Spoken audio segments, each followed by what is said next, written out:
नमस्कार, मैं वीनल राठौर और आप देख रहे हैं V24। चलिए रुक करते हैं कुछ खबरों की ओर। राजगढ़ जिला के ग्राम हुलखेड़ी में सड़क निर्माण कार्य को नरसिंहगढ़ विधायक राज्यवर्धन सिंह ने कलेक्टर से कहकर रुकवा दिया, जबकि यह सड़क का कार्य स्वीकृत होकर मेन रोड से हुलखेड़ी तक बनना है। सड़क निर्माण का कार्य रुक जाने पर बीजेपी कार्यकर्ताओं ने एकजुट होकर जिला प्रभारी मंत्री मोहन यादव से मिले और उन्होंने अपनी ही पार्टी के विधायक पर गंभीर आरोप लगाए। वही आवेदन में विधायक राज्यवर्धन सिंह द्वारा सड़क निर्माण कार्य जारी रखने के लिए 5% राशि मांगे जाने का आरोप भी लगाया है। ये हमारी कौन से गांव से आया हो? क्या समस्या है आपकी? हमारी ये समस्या, हमारा रोड चल रहा था, उस पे आगे एक एक करके इधर आ जाओ, एक एक करके। बच्चा बच्ची पढ़ने स्कूल नहीं जा रहे, रोड बना रहे सरपंच साहब, बस नहीं जा रहे, बस भी ना जो भी काम हो विधायक साहब ने करियो। हमारो कितने पैसे मांगते हैं विधायक जी? विधायक साहब 5% मांगते हैं। वहाँ पर जाते हैं तो हम किस चीज के मांगते हैं 5%? ये रोड के हमारे खराब हो रही है, हमारा काम बंद करवा दिया, काम बंद करवा दिया। बच्चा बच्ची की कौन से विधायक जी, कौन से क्षेत्र के? राजवर्धन सिंह। कहाँ के हैं ये? तहसील के, हमारी तहसील के। ये आप कौन से गांव से हो? खेड़ी से। अरे जन्मों जन्मों से हम बीजेपी के आदमी हैं और आपने जितनी भी मजबूती हमारी जितनी भी शक्ति चली उतनी आसपास के गांव से और गांव से सारे हमने बीजेपी के वोट देते आ रहे और देंगे जन्मों तक पूरे गांव में। क्या होता है, हमारे वाले आदमी होकर हम आदिवासी के गांव, हमारा बाल बच्चे के लिए बस नहीं निकल रही थी। बाहर से हमने सरपंच साहब से मांग किया कि सरपंच साहब बस कम से कम हमारा गांव तक आना चाहिए, तो उन्होंने मंजूर करा, 3 बार मंजूर करा, वो फिर कैंसिल हो गया। अब मुश्किल से वो रोड को लेकर आए तो उसमें विधायक जी कहते हैं कि हमें 5% के पैसे दो, तो ये 5% तो उनको दे देंगे, फिर मजदूर को क्या देंगे कि क्या काम करवाएंगे, रोड कैसे बनाए? रोड कमजोर बन जाएगा, फिर फूट जाएगा। तो इसलिए हमारी सबसे निवेदन है कि अच्छा रोड बने, इसलिए हम सारे गांव के मिलकर आए हैं। यही हमारा निवेदन है। अभी प्रभारी मंत्री जी ने क्या बोला आपसे? उन्होंने क्या कि तुम्हारी समस्या हल करेंगे। कितने दिनों? अभी दिनों का ये तारीख तो नहीं बताई उन्होंने। चलो ठीक। पेटलावद भैरवनाथ मवेशी मेले में अखिल भारतीय विराट कवि सम्मेलन का आयोजन हुआ, जिसमें प्रदेश के ख्याति प्राप्त कवियों ने शानदार काव्य पाठ कर कार्यक्रम को सफल बनाया। वहीं सर्वप्रथम मां शारदे के चित्र समक्ष माल्यार्पण और दीप प्रज्वलित कर कार्यक्रम की शुरुआत की। इसी के साथ ही मेला ग्राउंड पर कवि सम्मेलन का आयोजन किया गया। वहीं बड़ी संख्या में शहरवासी ने पहुंच कवि सम्मेलन का लुत्फ उठाया। अपने में खोया ही था, देखा कुछ लोग नफरत के बीच बो रहे हैं, सामने खड़े हनुमान जी रो रहे हैं। हमने कहा आप तो भगवान हैं, फिर आपको रोने की क्या जरूरत? और वैसे भी सीता हरण पे आप खोए नहीं थे, लक्ष्मण मूर्छित पे भी आप रोए नहीं थे। आपने सूरज को निगला, आप मुस्कुराते रहे थे, आपकी पूंछ तक जली, आप खिलखिलाते रहे थे, फिर प्रभु आप क्यों रोए? कलयुग के दर्द में उबे तो नहीं हैं, किसी कष्ट में आप उबे तो नहीं हैं, प्रभु राम की याद में आप खोए हैं शायद, और लखीमपुर की घटना से आप रोए हैं शायद। पार्षदों पे नजर रखना, ये कोई एक कौन नहीं लिया भोपाल से, नहीं तो जितने पार्षद उतने सीएम हो। समझ में नहीं आया किसकी सुनो, तो वो मंदोदरी ने पकड़ा। देखो हम कितने बड़े विवेकानंद हो, जितने शादीशुदा लोग हैं, माइक वाले तो भी सुना तुम्हारी शादी हो गई। हम जितने बड़े लोग यहाँ बैठे हैं, हम घर के बाहर ही विवेकानंद हैं। घर में घुसते ही पत्नी एक ही बात कहती, तेरे में अक्ल नहीं।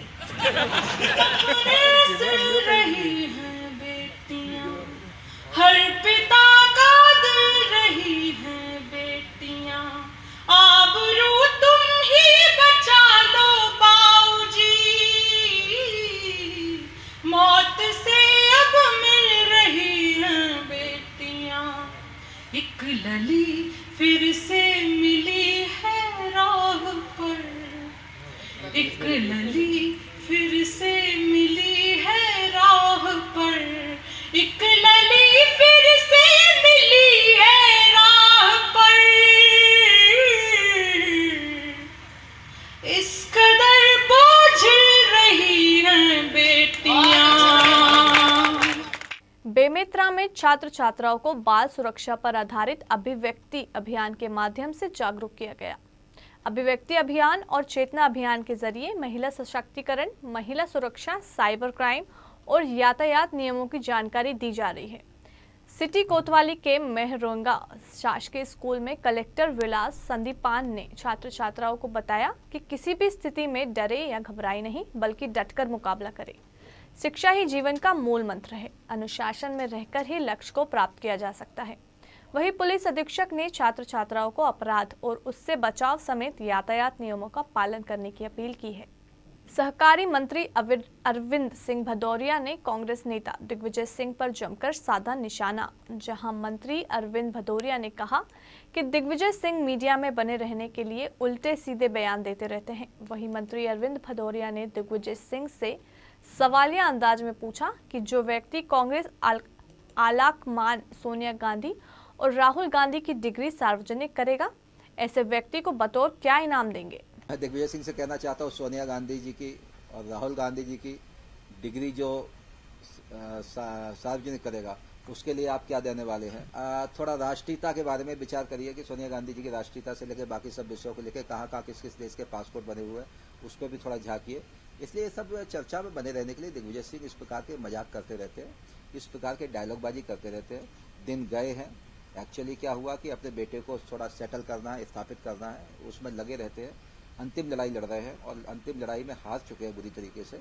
और इस प्रकार की मजाकबाजी, बयानबाजी, मस्करेबाजी उनको कोई बहुत गंभीरता से लेता भी नहीं। इंदौर में कपड़ा व्यापारी संघ ने कपड़ा मार्केट बंद कर आयुक्त कार्यालय पर विरोध प्रदर्शन किया, जहां व्यापारियों का कहना है कि सरकार नहीं चाहती कि व्यापारी व्यापार करे। बता दें कि पहले केंद्र सरकार द्वारा कपड़े पर केवल 5% GST व्यापारियों को देना पड़ता था, लेकिन केंद्र सरकार के नए आदेश के मुताबिक आने वाली 1 जनवरी 2022 से कपड़े पर केंद्र द्वारा 12% GST व्यापारियों को देना होगा।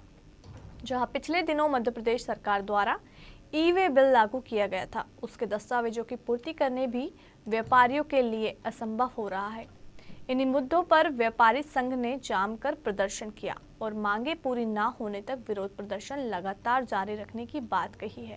तो व्यापारी को ऐसा लगने लगा है कि सरकार नहीं चाहती है कि व्यापारी व्यापार करें, क्योंकि केंद्र सरकार द्वारा कपड़े पर GST, जो कि कभी भी पहले लागू नहीं था, पहले 5% करा और 1 जनवरी 2022 से 12% कर दिया।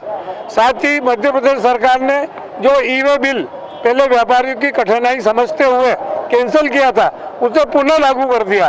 तो इस प्रकार से व्यापार को चौपट करने का सरकार का इरादा हमें लगता है, क्योंकि सरकार व्यापारी पहले ही बहुत परेशान है। जहाँ तक कपड़ा उद्योग का सवाल है, कृषि के बाद सबसे बड़ा रोजगार देने वाला उद्योग कोई है तो वो कपड़ा उद्योग है। अपना व्यापार बड़ी मेहनत से करते हैं, ईमानदारी से करते हैं। उसके बावजूद सरकार द्वारा 12% कर बढ़ा देने से एक तो 135 करोड़ लोग प्रभावित होंगे, क्योंकि कपड़ा एक अनिवार्य आवश्यक वस्तु है।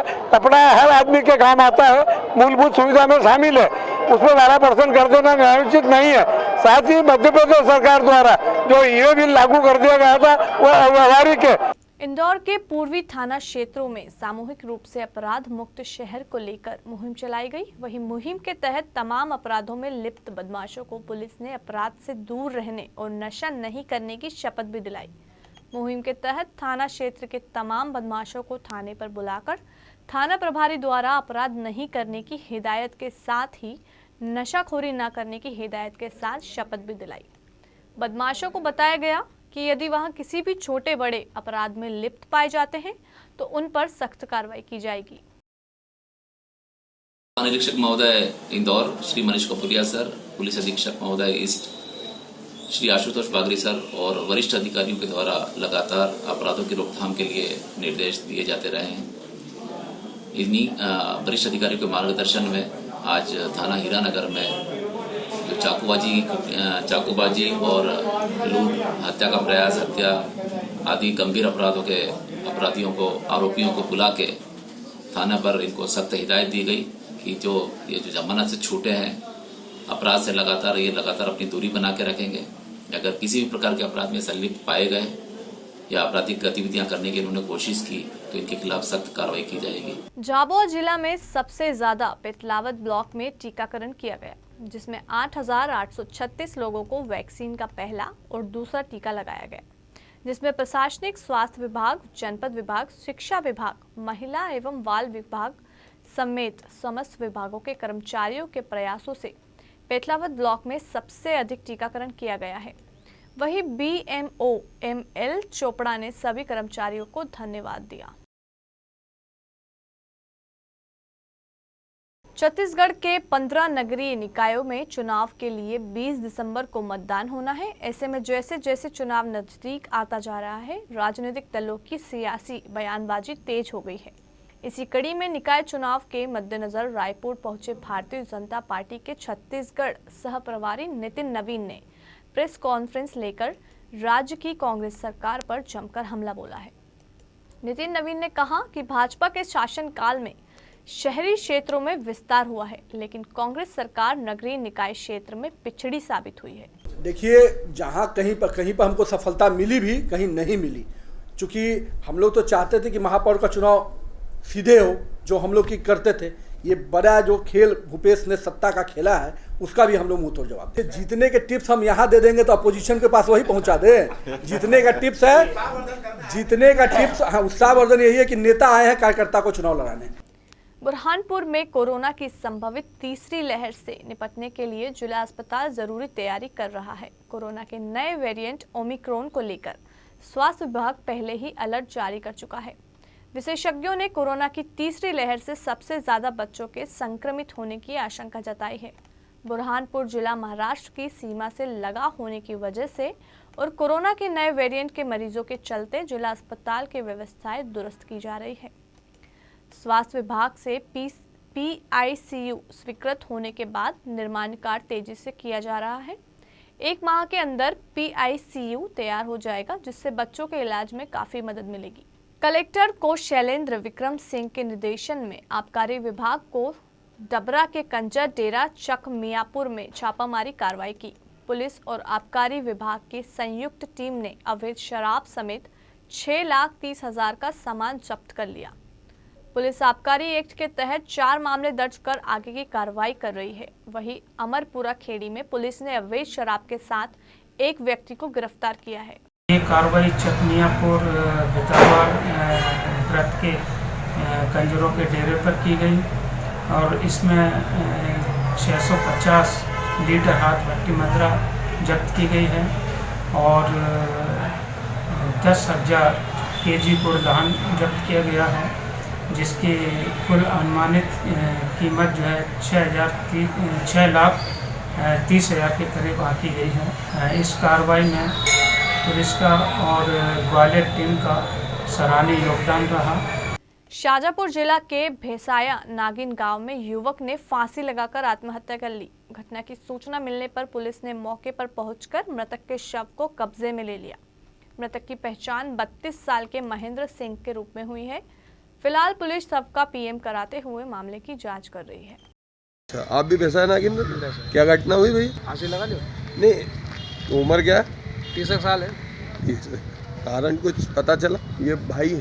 हाँ, बड़ा भाई है उसका। 11:30 बजे 11:30। टीकमगढ़ का जिला अस्पताल मोबाइल चोरी गैंग का अड्डा बन चुका है। जिला अस्पताल में एक हफ्ते के अंदर मोबाइल चोरी की 3 घटनाएं सामने आ चुकी हैं। पीड़ितों ने मोबाइल चोरी के मामले थाने में दर्ज करवाए गए हैं। वहीं पीड़ितों ने पुलिस पर सहयोग नहीं करने का आरोप लगाया है।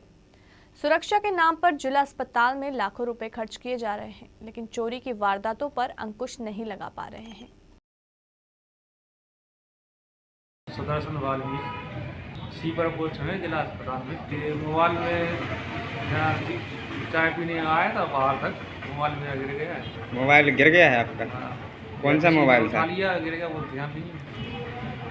कौन सा मोबाइल है? टेक्नो कंपनी का। सर, हमारे साथ ये घटना घटी कि संदीप यादव नाम का लड़का है, जब्बार चेयरमैन की गली में रहता है, पुराने स्टैंड के पास। तो सर वो हमारे 2,000 रुपये और जियो कंपनी का मोबाइल ले गया। उसको केवल दम इतनी है कि उसने जो मोबाइल लिया था तो उसमें हम तो जा नहीं सकते दुकानों पे, तो उसने अपनी सिम के आधार पे, अब उसने अपने डॉक्यूमेंट के आधार पे वो मोबाइल लिया था। तो उसको वो बोल रहा है कि हमारे लिए तो कहने के लिए ये हो जाएगा कि मोबाइल हमारा है, ये इसमें सिम हमारी लगी। तो उसका भी नंबर हमें पता है और उसका 10-12 दिन मोबाइल हमारे पास रहा है। एक पुलिस वाले उसके लिए पकड़ के लाए थे, तो उससे वो बोल रहे थे कि हम इसका सामान कल दे जाएंगे, लेकिन वो फिर नहीं आया देने, मोबाइल भी बंद कर लिया। फिलहाल इस बुलेटिन में इतना ही। बाकी की तमाम बड़ी खबरों के लिए देखते रहिए V24। नमस्कार।